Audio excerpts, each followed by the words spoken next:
Well, hi again, YouTube.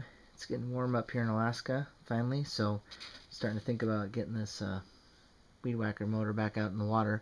I've had some questions about the gear head down here at the bottom and its waterproofness, or if water gets into it. So I haven't actually torn it open since I've used it to see if I can tell see if there's any damage or anything. So I thought I'd open it up and see what we got.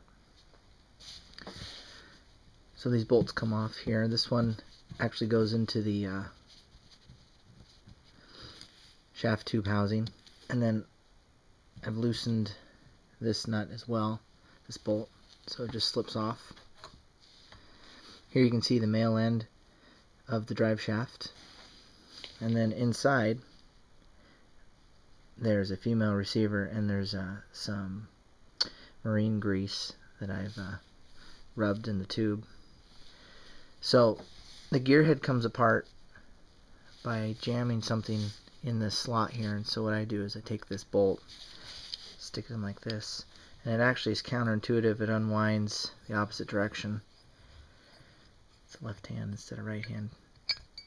I guess it'd be righty loosey, lefty tighty. So anyway, this comes off, and you can see that I have a roll pin in this adapter, so the prop just sets aside.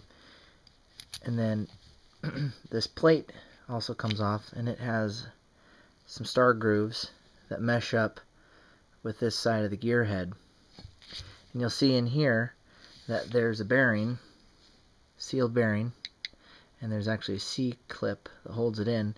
And this is as far as I can get right now. I don't really want to break any seals, but this bearing's in really good shape.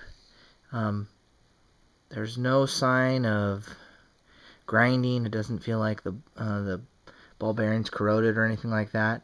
I don't know exactly how it seals. It doesn't look like there's a way for the water to intrude into the in the face between this kind of star bolt and this bearing. And there's no corrosion. This is actually steel part. There's almost no rust on it. So anyway, I tried opening up this side here. This kind of oversized Phillips head screw is it's on there pretty tight, and I don't have one of those impact drivers, the screwdriver that you set on top and then hit it with a hammer to break it free, and I'm really not interested in damaging this. So I'm pleasantly surprised. I don't see any issues with water in here. Don't hear anything.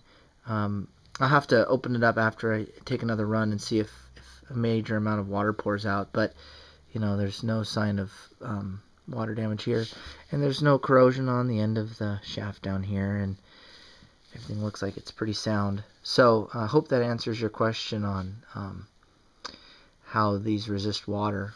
I mean, they're made for weed whackers, and they need to be sealed. You know, you would fill this up with grass and debris otherwise. So I think this bearing is pretty well suited for moderate use, you know, in the water. It's not marine rated, I'm sure, but you know, neither is a weed whacker. So anyway, thanks for watching.